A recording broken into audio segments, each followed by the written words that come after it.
Polished হাউসে কীটনাশক মুক্ত সবজির চারা উৎপাদন করছেন জামালপুরের কৃষকেরা। সফল হচ্ছেন বেশ, তাই দিন দিন বাড়ছে পলিশেড হাউসে উৎপাদিত চারার চাহিদা। জামালপুর প্রতিনিধি মুত্তাসিম বিল্লার পাঠানো তথ্য ছবিতে ডেস্ক রিপোর্ট।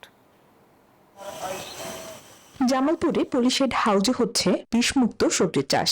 এই পদ্ধতিতে কীটপতঙ্গ ও ভাইরাস জনিত রোগ থেকে নিরাপদে থাকে শাকসবজি, ফলমূল ও ফসল। তাই কৃষকের কাছে এর চাহিদা বাড়ছে।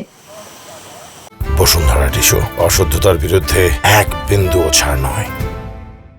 বৃষ্টি ও তাপমাত্রার কারণে আগাম জাতের শীতকালীন সবজির বীজ বা চারা রোপণ করলে আগে নষ্ট হয়ে যেত, কিন্তু ইদানিং পলিশেডের ব্যবহার বাড়ায় লাভবান হচ্ছে কৃষক। পলিনেট হাউজের চারাগুলা লাগাই, যা আমরা তাড়াতাড়ি ফল পাই।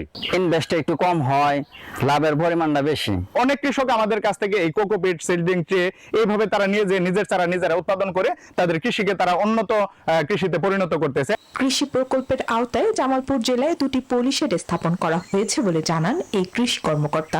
মেলান্দহ উপজেলায় 2টি পলিশেড স্থাপন করা হয়েছে এবং এই পলিশেডের মাধ্যমে উৎপাদিত যে চারাগুলো, এগুলো সাধারণত প্রাকৃতিক দুর্যোগের ক্ষেত্রে অত্যন্ত সহনশীল হয় এবং এই যে চারাগুলো চাষ করার পরে এর সাকসেস রেট খুবই বেশি। সনাতনী পদ্ধতি থেকে বের হয়ে আধুনিক পদ্ধতিতে চাষাবাদ করে আরো বেশি লাভবান হবে কৃষক, এই প্রত্যাশা সংশ্লিষ্টদের।